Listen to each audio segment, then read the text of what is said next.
Hey guys, what's going on? It's Ash here coming at you today in Raid Shadow Legends. Before we jump into the video, guys, really quickly, a lot of you guys saw, but on my Game On account, I pulled the luckiest pull of my Raid Shadow Legends career, bar none. That is not me being hyperbolic. Check that video out, guys. One Void Shard. Any guesses on who I got? In the pinned comment and also in the description below. But I don't say this, I don't, mention Game On to say that. What I really want to tell you guys is now every single month I'm going to be hosting at least $400 worth of giveaways for you guys. Right now, this first month, $400 winner takes all, right? All you got to do is post your Raid Shadow Legends video, whether it's a shard opening, whether you're highlighting a team that you really are proud of or a champion that nobody talks about that you love, whatever it may be, go ahead and post using the Game On app. You record right in the game, and then hashtag Ash and hashtag Raid Shadow Legends on your post. That way I can see it. One random entry will get $400. I'll announce that here on the channel towards the end of the month, and we'll repeat that every single month, giving away more and more money as we go. So guys, shout out to my Game On account. Check it out. Anyway, today we're going to be talking about, this is a video that I've had planned for a while now, right? Back-to-back free-to-play account videos. This one isn't really a free-to-play like progress update. It's really a free-to-play big lesson, the biggest lesson, honestly. The biggest lesson I have learned while playing Raid Shadow Legends free-to-play. I'm about a month, 2 months in, somewhere in that area, and I've made some little mistakes here and there, but largely playing through this game for a couple years, already, I've been able to avoid most of them. But there's one big mistake that I just didn't realize, and shame on me, really, but there's no way. I mean, it's part of growing is learning, or part of learning is growing. Either way, guys, I'm growing, and I'm learning. And that is, when I was doing champion guides on my main account over the last year and a half, right? I would oftentimes look for these rare champions like Avir the Alchemage or Dilgal or, it doesn't Diabolist or whoever. There's been a bunch of them. I've done so many rare guides. And the problem is, it's not like all those champions are trash. This is not meant to be don't level trash, these champions suck video. It's meant to be a, ooh, I'm really realigning my expectations on what I'm looking for out of a new Grave Chill Killer, another one, out of a rare champion in this game. Just because they're rare doesn't mean they're free-to-play friendly. And I don't say that, it's kind of an unorthodox way of looking at it, but let me share with you guys, right? So if we look at my first of all, my strategy is the number one thing for free-to-play players in this game, especially in the early game. The number one lesson I have learned, and you can see I'm pretty much doing it here, is you only focus on a select number of champions, right? The biggest scarcity is not just silver, not just gems, not just books, not just, it's everything. Everything is scarce in this game. It really is. Good artifacts, mastery farming, skill books, silver, everything. So in chickens and like leveling up food, everything is scarce. Everything takes forever to do when you're not spending a lot of money. So my mistake is when I would review a champion like Avir the Alchemage, like maybe not Frozen Banshee, I think she is actually really good, but like Coffin Smasher, right? These champions are good, right? This is not a knock. Veteran, for example. It's not a knock at these champions. However, I only have such a finite amount of resources to spend in this game, right? If I was to go to YouTube, if I wasn't a YouTuber, right, a raid YouTuber, and I searched Avir the Alchemage, and I saw myself, waxing poetically about, this is so cool, right? He has an AoE decrease attack, an AoE decrease speed if they're under poison, all on a 3-turn cooldown. He has this awesome turn meter fill and a heal on a 4-turn cooldown. Like, in a vacuum, it's cool. But when you account for the fact that the competition here is, Painkeeper, Kale, War Maiden, Crimson Helm, and Achak the Wenderin, when you factor in the fact that even free-to-play players, even non-big spenders, are going to be getting a couple of epics as they go, inevitably, even if daily login rewards is that vehicle to which they get them. But along the way, they're going to get other champions too. And at the end of the day, are these rares better in terms of value over replacement than, these key components to a team like War Maiden, who has the AoE decreased defense?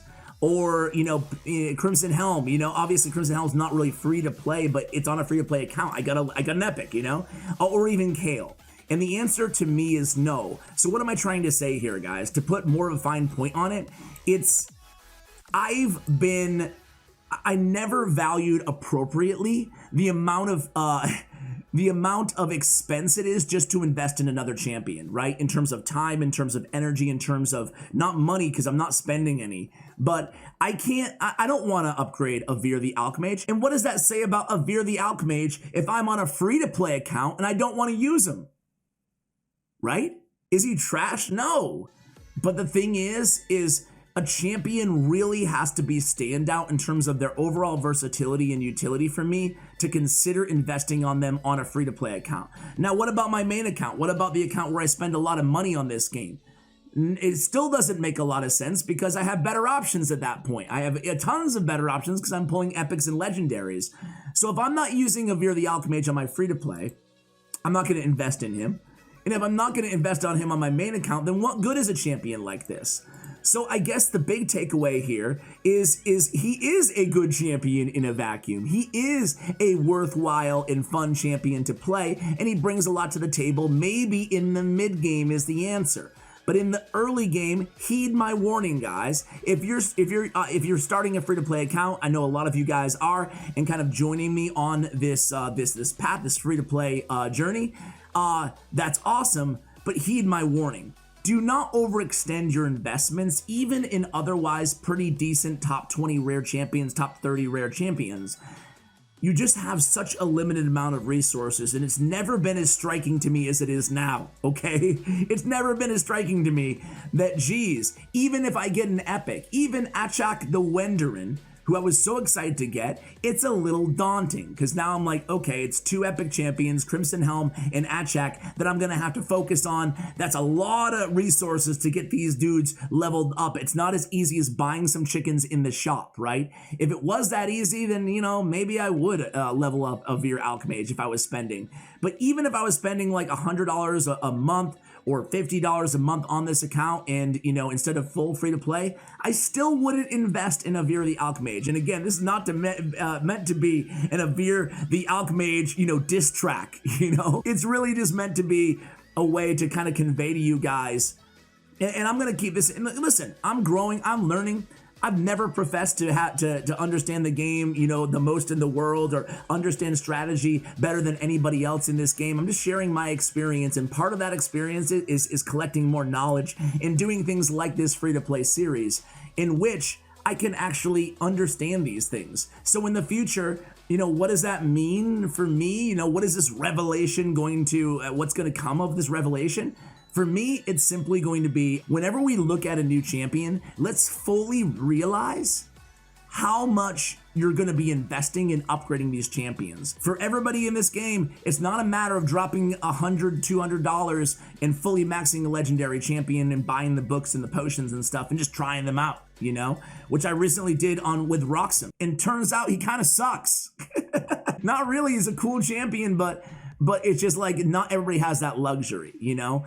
So I think at the end of the day, I am going to be holding champions on this channel to a higher standard, and I'm going to be holding them to a higher standard on my free-to-play account as well. And I'm going to try to do the same on my main account, because at the end of the day, you really have to keep in mind as a free-to-play that if you're going to get out, I have my main 5 champions. It's these 4: Kale, Painkeeper, Harkin Greatblade, Crimson Helm, and then we're going to be adding Achak the Wenderin, and we're just leveling up Harkin Greatblade right now. But, you know, sure, you can focus on maybe an ancillary group of maybe, I don't know, 2-3 champions outside your main 5 that you're not putting a huge priority on, but you're kind of working on the side. At least that's how I plan to tackle things like Harkin Greatblade, who has value in the mid and the end game of Raid Shadow Legends. But right now, I am staying very narrowly focused for a champion, to me to invest in a champion other than those ancillary 2 or 3 on top of my main 5. It's gonna have to be better than one of these champions. And who's better than Kale, War Maiden, Achak, and Crimson Helm for a free-to-play account for progression? Not a ton, you know? I deal plenty of damage.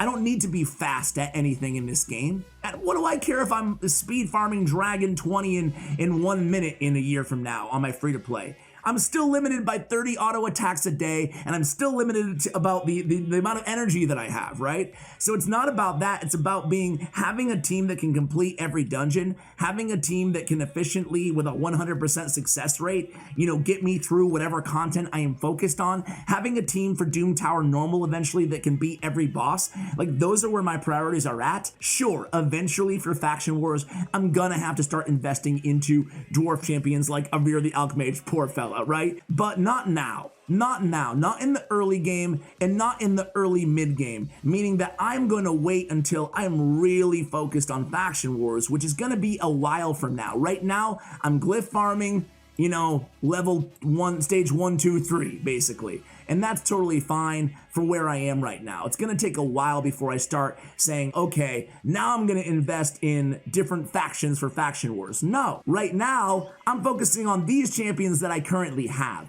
And then when I'm done with these champions, once they're all level 20, I'm gonna start looking, or once I clear at least level 16 of all of these dungeons, then I'm gonna start looking at the other dungeons. Okay, let's start optimizing a Fire Knight team. Let's make sure I'm optimizing my Spider team as well. Let's go ahead and get an Ice Golem team. I'm gonna do all of that. I'm gonna farm all their masteries before I am overextending my resource, overextending my time, and focusing on too many champions, and overvaluing champions who might be good in a vacuum, but who are not gonna make a dramatic impact on my account. They're actually gonna stunt my progression on my free-to-play account. So guys, hopefully you took something out of this video. Same thing goes with epic champions as well, and even legendary champions. Sometimes the higher the rarity, the more psychologically we are inclined to invest in them. Heed my warning again, guys. Very, very tough to kind of stave off that temptation, but go ahead and do so, and it will pay off in the long run. Speaking of pay off in the long run, perfect time to check out my Game On account, guys. Another reminder for you all. Thank you for watching all the way till the end of the video. I appreciate you guys. Hopefully you're all doing well out there, both physically, obviously, and mentally. Much love, and as always, take care, guys.